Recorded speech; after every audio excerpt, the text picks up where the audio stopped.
more wildlife friendly in the urban spaces that we have here. One of our main goals is to implement a program under the National Wildlife Federation. That program's called the Certified Wildlife Habitat Program. And as a community, we can certify Redmond, honoring our efforts of making wildlife and habitat a priority. Sammamish and Kirkland are certified communities, meaning that they've done an awesome job at making wildlife and habitat a priority.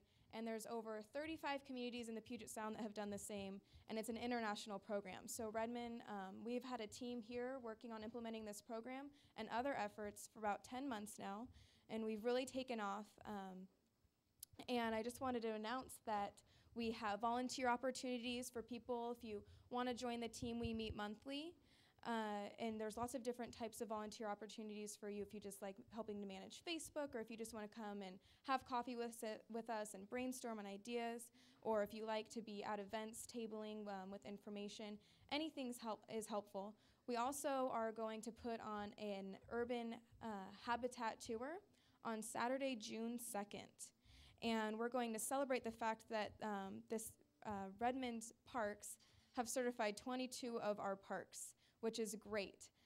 It's a really big accomplishment for us, and it's great to have the Parks Department backing us up in our program and our efforts here. So we want to celebrate and thank them, and we also want to show the community things that you can do at home and at school, whether you have a balcony or a yard, what you can do to help wildlife. So again, that's Saturday, June 2nd. I have brochures on the table here, and I'm going to pass around a sign-up sheet. You can sign in to get on Redmond Wild's listserv and Sustainable Redmond's listserv. Again, Redmond Wild and Sustainable Redmond are partners. We'll be the only ones that have access to your information. We'll just send you updates on what we're working on and what's coming up, invite you to our meetings. And before I forget about Sustainable Redmond, I don't know if you all have heard about this case. Group Health has proposed and been granted the ability to clear cut a 28-acre urban forest in the Overlake neighborhood. And so it's over 1,000 trees that will be cut from this urban forest that are valuable both economically, aesthetically, and then environmentally as well. So Sustainable Redmond has chosen to appeal the city's decision in allowing Group Health to go along with their plans. And currently Sustainable Redmond is fundraising for this cause. So tonight we have, let's see, the Western Hemlock here that you can take home with a suggested donation of $5. We have a donation jar up here. Feel free to contribute what you can. And this is just kind of in honor of us trying to protect our trees and keeping our trees here in Redmond, and also fundraising Sustainable Redmond in their efforts to keep our urban forest here in the city. So if you have any questions, I'll be here. Again, my name's Rianne. You can come and talk to me once Darcy is finished with her comedy presentation. And as I said, I'll pass around the sign-in sheet, and we have brochures as well. And mark Saturday, June 2nd on your calendar. If you sign in on our listserv, I'll make sure to remind you to. And if you'd like to get involved anyway, we'd love to have you. So thanks so much, and thanks for coming.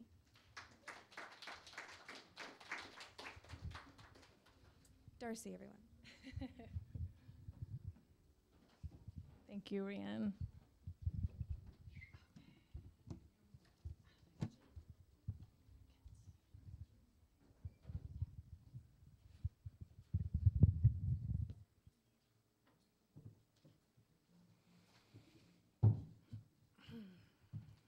Hello, everyone.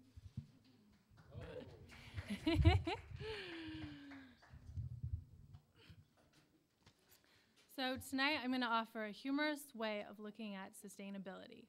Thanks to Clint and Sarah here, the owners, we have this platform that we can discuss some of the challenges we have today and bring awareness to what it means to live on a limited planet.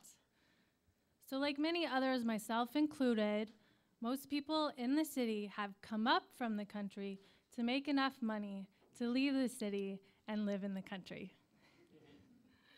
I'm already dreaming of my country home. No, not Duval. Nyrie's moving there next week, so had to put her on the spot.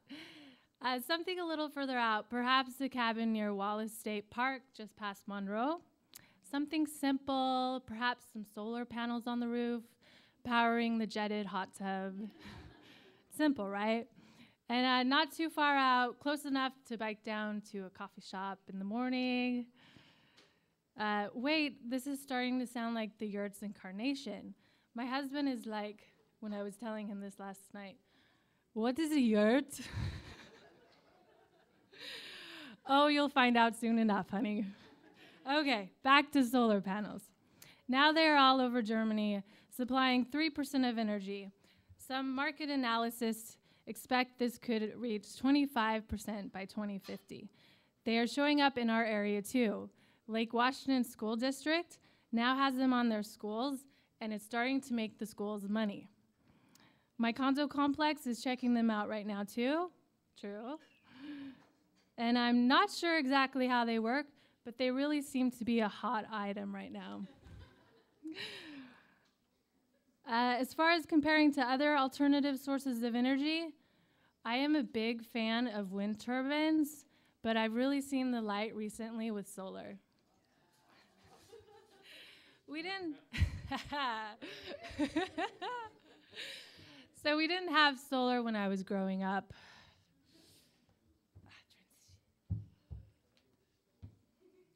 I'm going to try this out.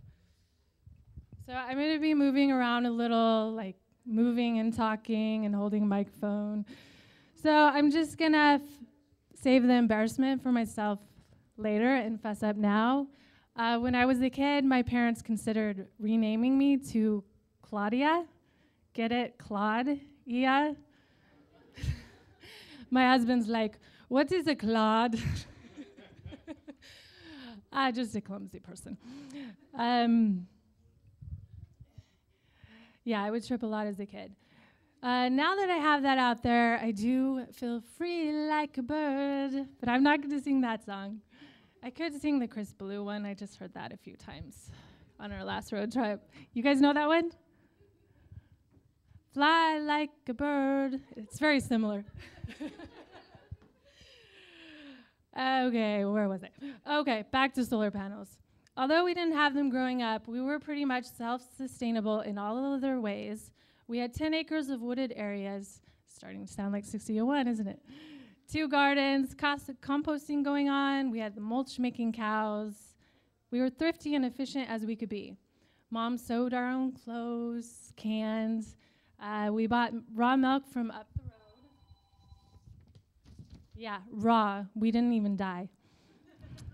In fact, in this natural state, the milk separates into 2 layers. The cream would rise to the top. At first, I wondered why we had to have 2 churners in our house. Then I would see my 2 older brothers churning away in a competition to see who could turn the cream into the butter the fastest. And now that there's 2 young, energetic boys in my own household, I can understand why they bought 2. We did go into town once in a while. At one point, my parents thought it would be good to put me into dance lessons, something about becoming more graceful. I'm not sure how being dressed up as a raisin and dancing to I Heard It Through the Grapevine really helped, but I know their intentions were good. As far as upbringings go, it was pretty wholesome. We had tons of nature times, right? We had tons of nature time right at our doorsteps. But then back then we didn't call this living green. It was just the way of life. It sounds all rosy, well, except for there was no coffee houses around. But should we turn back? You guys seen that cartoon? The caveman evolves, and then eventually one's like, should we turn back? No. High tech is going to be great because we could do more and more with less and less. Is it always straightforward what we should do? No, some of these issues can be confusing, let alone the greenwashing with the label all natural. Like, all natural what? That could be a lot of things. And speaking of grocery shopping, like, Do I use the single-use plastic bags that are made in the States, or do I use the paper bags that take up more energy to have made them? Or do I use the reusable shopping bags that come from China? So even though, the answer's kind of tilted one way on that one, it's still not as black and white as it would seem. By the way, the canvas bags from PCC are made from the States, and if you can't find those, just ask my mom, she'll sew you one. Let's talk more about these confusing issues. How about global warming itself? A few years ago, there seemed to be a debate in that too. Fewer people today need convinced, and from my own science background, I know my favorite theory to prove it. Now, mind you, this comes from having a master's degree in chemistry.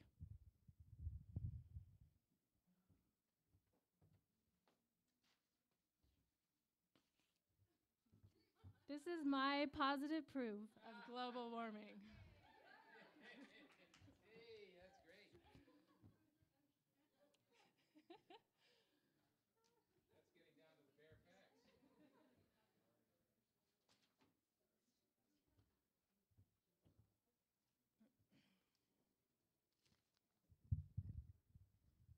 facts. Okay, so speaking of my background in the science field and confusing options for being green, I was working in the lab, having dropped a mercury thermometer and finding out how quickly and pretty that silver liquid rolls around. And finding out that it needs to be disposed of in a proper way because of the toxicity to humans and the environment has always left me wondered, what's so great about compact fluorescent lighting? I mean, sure, it uses less energy, right? But then there's that whole component of what to do with the mercury. So that has left me confused. But now that technology is moving in further along and LED light bulbs are out there, even that is becoming easier. And even in a few years, we won't even have to take out a home equity loan to convert all our lights to LEDs. Technology is great when it becomes cheaper too. How about self-educating ourselves about some of these issues? Like, I go and buy a book about being green. The first thing the book says is use less paper. So what do? I go back to the store and take back the book. This is confusing, right? Tonight I'm going to be talking about a part of sustainability that is not quite as confusing. It's a part that also saves money. If it's good for the environment and saves money, then it's a no-brainer. Many of the businesses on the Eastside have figured this out. We have at least 60 businesses who signed up for the first year of the challenge called the Eastside Green Business Challenge. It is a friendly competition for businesses to lower their carbon footprint, save money, and also increase their brand recognition. I've had the privilege of interviewing a number of these businesses in this last year. And also, my condo association is benefiting from this concept. Clap your hands if you're from 6001 condos. We've benefited from this concept of being green and saving money as well. After introducing the food scrap recycling program almost a year ago, we have found that we are saving, on average, we're sending out, on average, 7% less garbage. That is less garbage in the landfill and the same amount of less garbage we have to pay for. So how did this program end up at our condo association? At first, it was just a thought. All these vegetable trimmings and fruit rinds are going to the landfill. Was it enough to do anything about, though? No, not really. My environmental consciousness was already good. After all, I was recycling. I was not using that many single-use water bottles. And I was remembering to bring those reusable bags, wherever they come from, to the grocery store, more often than not. So I was good there. It was really a conversation with the neighbor who had the same thought that really sparked it. We were soon looking into what options we had from on-site composting to seeing what the city provided. Now, the kits from the city, I need you up here twice now, that's okay. Do you want to come inside? Oh, okay. Oh, if you just want to hold it up. That would be it. So, these are the kits that the city of Redmond provided for our condo association. It's probably available to residents as well. And it's just a nice size kit that fits under the kitchen sink. And it has a lid tight click. It has a click in the lid so the smells don't get out as much. And these kits have been really nice. And a few tips that I have for the kits, if you guys are using them, I like to put shredded paper in the bottom just to absorb all the extra moisture. And then if you're lazy like my husband is about these things, we also have a bowl on top of the counter that we collect the food scraps in. And then we only have to empty that into that container once every so often. And then if you happen to get fruit flies, that also helps because you don't have to make so many trips to your deck or anything. One of the green champions I interviewed at Transpo in Kirkland, he lives in Seattle. He says he keeps his in his freezer. So when he's using it, he just brings it out on his countertop. But when he's done, he puts it in there, and that takes care of any possible odor that there could be. So, where do you find them? That is a good question. You could check with City of Redmond if they have some available. And then we'll move on to worm bin composting.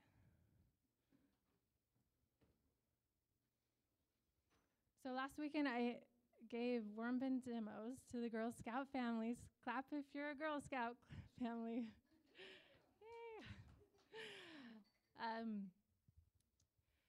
They participated in the Earth Day cleanup with Green Redmond Partnership at the Westside Park.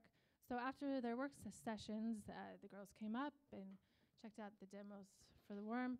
So tonight we brought one, and this is a probably mid-size worm bin. And how we made this, how Nitty made this the other week. Yeah, we both made it last week, and it was a pretty interesting project and a very simple one. So yeah, you can. No, you're the expert. So just take 2 bins the same size, and the inner bin you'll drill holes in the bottom for drainage, and then drill holes on the side for ventilation, and then that bin goes into the second bin. And then for the bedding, you can take some like sawdust and soak it in water for like half an hour, and then some shredded paper soaked in water for only 10 minutes, and drain those, and that becomes the bedding for the worms. And we even brought worms tonight. Yeah, interesting. So worms can be male. They're the red angler worms. So you can't just go at night and look for earthworms. You have to actually order these. So far, we've found that mail order works best, and there's a place called Yelm that they can be ordered from. That's right. Yelm, Washington, right. You can go to my website. It has more information on this, ecoeastside.com.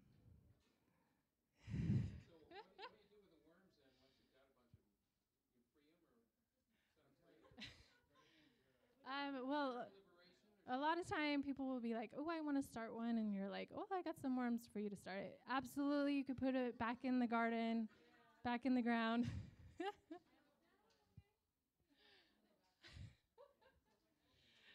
She doesn't want to see the worms. So they're pretty, you don't actually have to like touch the worms to use this type of composting. They're pretty low maintenance. They pretty much take care of yourselves. And Nia, one of the girls that was at the demonstration last weekend, took one home. And how's it working for you guys?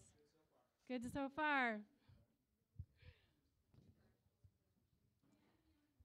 I'm going to end my talk with promoting outdoor time and spreading the word about May being Bike Month. Personally, I love outdoor time. I like to call it nature nurture time. My kids don't seem to mind. They end up outside in many types of weather. Well, they don't seem to mind once they're out there. The last time it was really raining, I said, oh, let's just go and check the mailboxes, because it was pretty hard to convince them. So they're like, okay. And then we made a deal. We'll just stay in the carport while you do that, Mom. They're my neighbors. They know kids have to be out a lot. So when I came back from checking my mail, they were collecting rainwater from the roofs. And they had all these buckets lined up. And they were out there for the next hour doing that. It was like the quietest hour in my house. It was perfect. And they were getting that outdoor time in too. We're on the last page.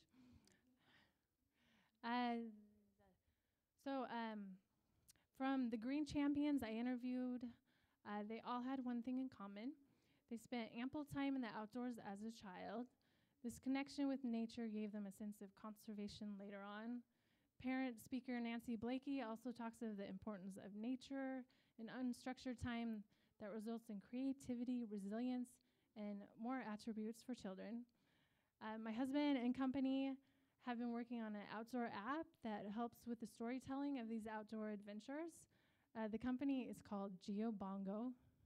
Umbongo. And it just reminded me of a song. It's not really their song. We could make it, though. We could work on that. Well. So they're looking for people with iPhones to test out the software. If interested, just go to geobongo.com for more information. Why not Windows? I am in Redmond.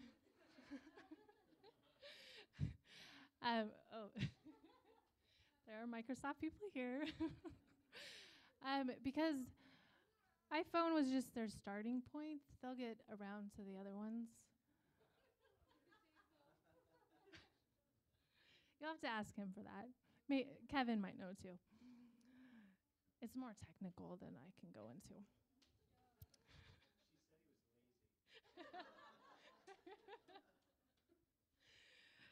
And finally, May is Bike Month. Now is the time to start tuning up the bikes and pumping up the bike tires. Schools have their programs going on. Cascade Bicycle Club has a place you can sign up for your organization, so you can sign up your work groups, and you just go online to their website. To make it even more green, this is my recommendation and my final joke.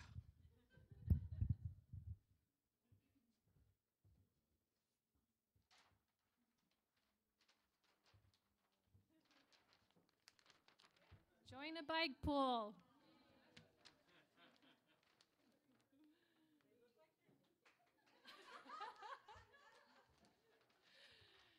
Nairi says they look like they're naked. Okay, thank you guys all. You've been a great audience. Hey, bravo, bravo. Hey.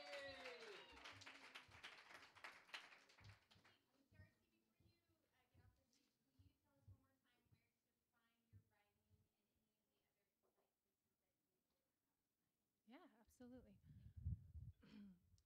So you can find most of my articles on the patch. How many people have heard of the patch here? 1, 2, 3, 4, 5, 6. Oh, good. I can tell you about the patch too. So the patch is somewhat new. Redmond and Kirkland just had their year anniversary, and it's kind of like reporting, but it's all online. And it's hyper local to your community. So literally, we had a fire at our condo association, and I just went on the patch to find out what caused the fire. Which it was good to find out it wasn't electrical, because we're in a 70s kind of building, and it was something just negligence sort of thing. So it's a very local community kind of oriented things. So you can find my articles on there. Or if you like to write, they're always looking for blog writers. And it's just a great way to add to the community feel and strengthen those kind of bonds. I have my own personal blog, but you don't really need to know that one because I don't even know it myself. Some Eco Eastside something blogspot. But it's linked to the patch. It's also linked to my website, which I will give you that, and it has all the articles kind of showcased on there, or soon will. It's getting there. So it's www.ecoeastside.com. And we're also going to be looking into the schools, like how green the schools are, which, as you heard in the talk, Lake Washington School District is already making huge strides. They have lots of solar solar panels, and they do lots of resource conservation management, and they've got a lot of green programs going on right in their schools. I just saw something on the patch about Overlake schools. So that would be Bellevue, right?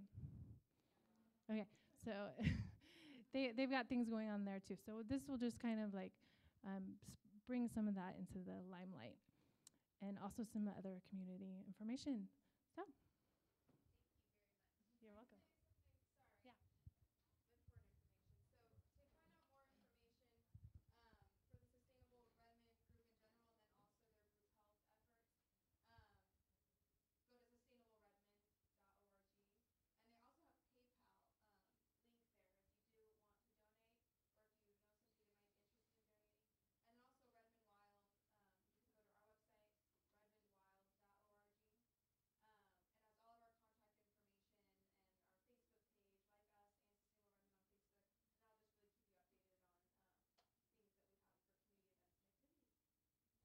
Awesome. So that was sustainableredmond.org and redmondwild.org.